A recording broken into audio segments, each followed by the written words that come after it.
Beaucoup voient la décision du Premier ministre Ehud Olmert de prolonger le mandat de l'actuel chef du Mossad Meir Dagan comme la preuve de son implication directe dans les manœuvres israéliennes en cours au sujet de la menace nucléaire iranienne.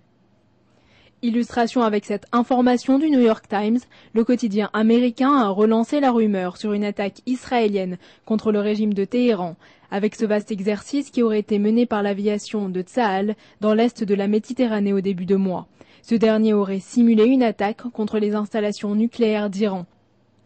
Le Premier ministre Ehud Olmert a rencontré le colonel Avi Hamsela, connu comme l'architecte de l'attaque d'Israël contre le réacteur nucléaire d'Osirak en 1981. Mais si le gouvernement confirme cette réunion, il tente d'en minimiser l'importance. Israël a refusé de confirmer officiellement l'intensification des exercices aériens, mais une source israélienne a rapporté ce week-end qu'une préparation militaire de large envergure avait pour objectif de prévenir l'Iran. Même si tous les réseaux diplomatiques arrêtaient leur course contre la menace nucléaire, Israël reste prête et continue de se préparer pour une offensive militaire contre la République islamiste. Les événements de ces derniers jours offrent peut-être la preuve qu'Israël ne veut pas s'endormir sur ses lauriers et attendre qu'il soit trop tard. Si elle n'en a plus le choix, elle prendra l'initiative d'une attaque militaire.